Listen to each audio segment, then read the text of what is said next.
Have you ever met someone who just drives you absolutely insane? Someone whose arrogance or passive-aggressive behavior makes your blood boil instantly, even though they're barely interacting with you? You dismiss them as toxic, but deep down, doesn't that intense reaction feel a little bit too personal, too dramatic, maybe even unwarranted? Or perhaps, have you ever felt this massive surge of self-sabotage right when you're about to achieve a major career goal or start a healthy relationship, causing you to burn it all down for no logical reason? If your answer is yes, then sahabat, let me introduce you to the ultimate hidden force running your life, the shadow self. Today, we're going to pull back the curtain on this mysterious, often terrifying part of your psyche, and I promise you, understanding this concept is the single most powerful key to unlocking true peace, success, and genuine self-love. Hello, Tentman, and welcome back. I am so excited to dive deep into this topic because it's the cornerstone of all psychological freedom. When we talk about the shadow self, we're talking about the concept pioneered by the legendary Swiss psychiatrist Carl Jung, who understood that the human personality is not just the neat, tidy persona we present to the world. Imagine your mind as a magnificent mansion, and the parts you show off, your kindness, your intelligence, your charm, are the beautifully decorated living rooms. The shadow, however, is the dark, moldy basement where you've thrown every embarrassing, shameful, or socially unacceptable trait you've ever possessed, locking the door and pretending it doesn't exist. This basement holds the parts of you that you consciously rejected, usually starting in childhood because society, your parents, or your peers taught you that those parts were bad, weak, or dangerous, creating a deep internal split that causes immense friction in your daily existence. Whether you recognize it or not, this exiled content isn't just negative traits. That's the biggest misconception. The shadow self is a massive repository of everything unowned, and sometimes that includes positive, powerful traits like intense creativity, healthy ambition, assertiveness, or even raw sexual energy that you were taught to suppress out of fear or shame. If you've ever felt paralyzed when trying to stand up for yourself, or if you consistently dim your light because you're afraid of what people might think if you truly excelled, then your shadow has swallowed up your natural power, hiding it away in that dark corner. The tragedy here is that the more vigorously you try to deny this hidden content, the more fiercely it controls you from the subterranean level of your consciousness, constantly seeking avenues to express itself and demand integration, often through destructive, unintended ways that leave you feeling bewildered and defeated, wondering why life feels so hard. Now, here is the mind-blowing part of Jungian psychology: what you refuse to see in yourself, you will inevitably see and passionately despise in others. This is the mechanism known as projection, which is essentially the shadow self using other people as a giant mirror. Remember that person I mentioned in the hook, the one whose arrogance makes you instantly furious? Well, if you feel that rage, it's often because that person is expressing a part of yourself, perhaps a denied desire for power or a buried, unapologetic confidence that you judge harshly and forbid yourself from feeling. When you project, you are literally pointing a finger at someone else and yelling, "You are bad," when the truth is that your shadow is trying to flash a warning sign, screaming, "Hey, look! This is an unintegrated part of you demanding attention." This projection cycle is the source of so much relational drama and social conflict in the world, trapping us in cycles of blame and external focus, instead of encouraging necessary introspection. If you don't acknowledge the shadow, it doesn't just sit still. It goes rogue. It starts manifesting in sneaky, insidious ways that severely impact your mental health and ability to function fully in the world. Think about sudden, disproportionate rage when someone gives you constructive criticism. That isn't rational. That's the wounded, exiled child in your shadow lashing out because it feels exposed or attacked. Or consider chronic self-sabotage, where every time you get close to success, you invent a reason to quit, ruin a relationship, or lose money. That mechanism is often the shadow protecting you from what it perceives as the dangerous consequences of success. Maybe you were taught that rich people are evil, or that true happiness means you'll be abandoned.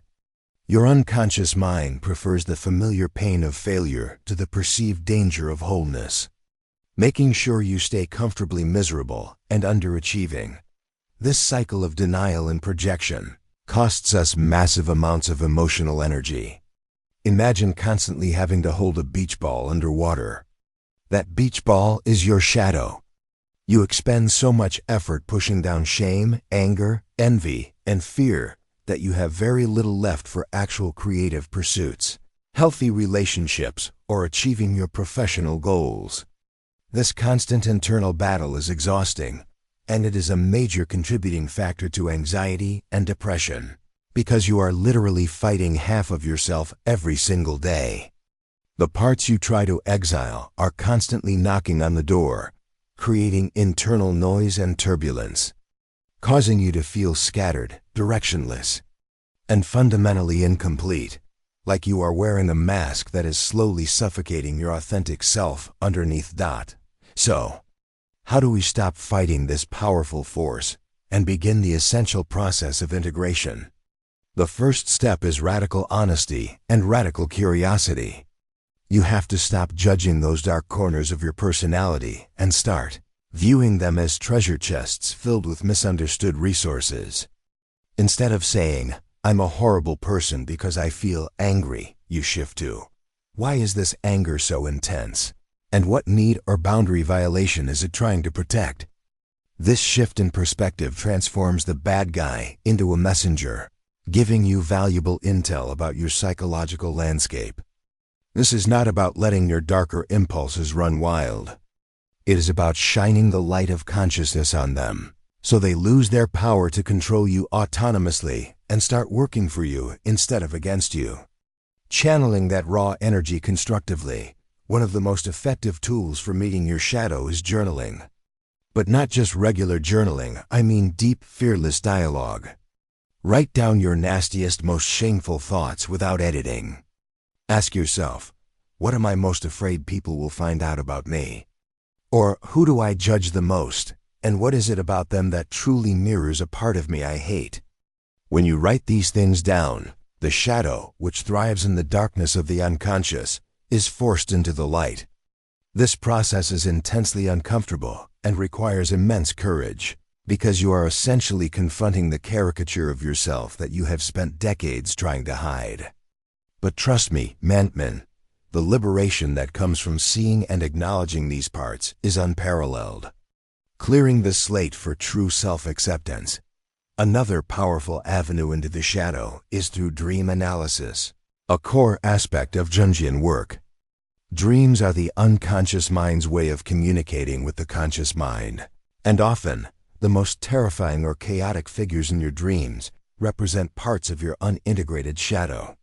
Pay attention to figures who chase you, who are mean to you, or who are exhibiting traits that you find repulsive. They are usually personifications of your exiled content. By working with these dream figures, by asking them what they want or why they are angry, you can begin to negotiate with the shadow, understanding its underlying unmet needs rather than constantly running away. Remember, the shadow only acts out violently because it feels unseen and unheard, desperately needing your conscious recognition to feel whole again. The biggest hurdle in this integration journey is dealing with the emotional weight of shame. We often project our darkness because facing the truth about our own potential for cruelty, pettiness, or envy feels too shameful to bear. But here's a secret. Shame only sticks around as long as the truth is hidden. Once you own the fact that you, like every other human being on the planet, contain the full spectrum of human experience, good and bad, light and dark, shame begins to dissipate. Self-compassion is your superpower here. You must approach your shadow not with a whip and judgment, but with curiosity and gentle acceptance, recognizing that every trait, even the unpleasant ones, Developed as a coping mechanism to keep you safe in a complex world. Let me share a quick, relatable story. I used to absolutely despise people who were loud, boisterous, and demanded attention. I thought they were self-centered and shallow. This judgment caused me immense anxiety at large gatherings because I was constantly policing my own behavior, terrified of being perceived as too much. Through shadow work, I realized I was suppressing my own powerful, vibrant voice and natural capacity for leadership and fun because I was taught that loud people were bad people. Once I integrated that repressed energy, suddenly those loud people didn't bother me anymore. And more importantly, I finally gave myself permission to speak up, take charge, and be unapologetically expressive, dramatically increasing my professional impact. This integration is not about becoming a better person in the conventional sense. It's about becoming a whole person. When you integrate your anger, it transforms into assertive power and the ability to set healthy boundaries without guilt. When you integrate your suppressed envy, it transforms into clear ambition, showing you exactly what you value and giving you the energy to pursue it honestly. The raw, volcanic energy of the shadow is the very source of your vitality, creativity, and drive. By accepting the entire spectrum of your being, you stop hemorrhaging energy in denial, making all that suppressed power available for conscious, intentional use in building the life you truly desire. The relationship you have with your shadow will profoundly define the quality of your external relationships. When you stop projecting your unowned faults onto your partner, your friends, or your colleagues, the drama radically decreases. You stop needing others to be perfect so you can feel good about yourself. You develop a psychological tolerance, understanding that everyone, including yourself, is a complex, contradictory mess, and that is absolutely fine.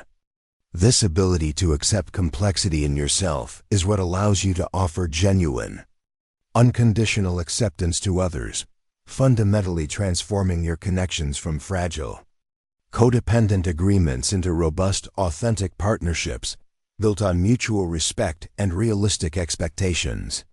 Finally freeing you from the victim role. The great psychological reward of this daunting work is authenticity.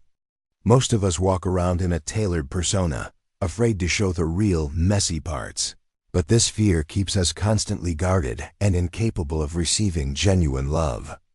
Nobody can truly love the mask you wear. They can only love the true, whole you, flaws and all. When you integrate the shadow, you shed that fear of exposure because you are no longer trying to hide anything, leading to a profound sense of self-acceptance and quiet confidence that is unshakable, regardless of external validation or criticism. This genuine self-acceptance is the foundation of true charisma and magnetic presence. People are drawn to those who are unafraid to own their entire history and their full complexity. We live in a culture obsessed with positive vibes and light, constantly telling us to suppress anything negative, which only makes the shadow more powerful and more dangerous. True spiritual and psychological growth is not about eliminating the darkness. It is about bringing light to the darkness so that it can serve a constructive purpose, moving away from a dualistic mindset. You must be willing to descend into that metaphorical basement and sit with the parts of yourself that make you squirm, treating them not as enemies to be eradicated, but as estranged children longing for reconciliation and inclusion into the family of your psyche. This act of self-reconciliation is the ultimate act of self-care and maturity, moving you from perpetual victimhood into sovereign self-mastery, truly becoming the author of your own story. So, how do we operationalize this? Start small. When you have an intensely negative reaction to something, a political opinion, an annoying relative, a celebrity gossip story, pause immediately. Ask yourself, what trait in that person am I passionately rejecting, and where does that trait exist within my own possibility? Even if it's just a tiny spark of selfishness or vanity. Finding that internal echo is the key to dissolving the projection and reclaiming your emotional sovereignty. ensuring that your feelings are based on reality and not on unexamined internal conflict. This conscious pausing takes practice, but it drastically reduces the external noise and redirects your focus inward. Where all true change must necessarily begin to take root and flourish, the integration process demands consistency, much like going to the psychological gym. It's not a one-time revelation. It's a lifelong commitment to listening deeply to your internal dialogue and challenging your preconceived notions about who you think you are supposed to be. Be prepared for resistance. Your ego loves the status quo, even if it's painful, because change is scary. But remember the immense payoff. When you integrate the shadow, you gain access to the dormant resources, energy, and power that have been locked away, dramatically increasing your capacity for creative problem-solving, emotional resilience, and fearless execution in life. Think about the traits you admire most in others: their boldness, their resilience, their ability to speak their truth. Those aren't traits external to you. They are potentials currently residing in your shadow, waiting to be liberated. Your mission, should you choose to accept it, is to embark on the hero's journey inward, facing your inner demons not to defeat them, but to embrace them, transforming them into allies that fuel your authentic path. This path of wholeness is challenging, emotional, and sometimes terrifying. But it is the only way to stop living a half-life defined by fear and start living a full, integrated life powered by genuine self-knowledge and acceptance, becoming the complex, powerful human you were always meant to be. The biggest lie we are sold is that we have to be perfect to be loved. The truth is that embracing your imperfections, your shadow, is what makes you truly relatable, human, and powerful. Stop chasing flawless facades and start embracing the beautiful, messy complexity of who you truly are. You are not just light. You are also dark, and the true power comes from the integration of both, creating a unique, balanced brilliance that no external force can extinguish. This is the moment to stop running from yourself and finally come home to the totality of your being, realizing that the monster you feared was simply the misunderstood key to your freedom, waiting patiently in the dark corner of the room. So, my friends, I truly hope this deep dive into the shadow self gives you the courage to start peeking into your own psychological basement. Remember, everyone has a shadow. It's not a sign of weakness, but a sign of being human, and choosing to look at it is the greatest act of bravery and self-love you can undertake. Now, what part of your shadow are you ready to face this week? Tell me in the comments below. Share your stories or your biggest projections. Let's make this a safe space for this vulnerable discussion. If this video resonated with you and helped you understand why you react the way you do, please hit that like button, subscribe for more content on psychology and personal mastery, and share this with anyone who seems to be struggling with chronic self-sabotage. Until next time, take care and dare to be whole.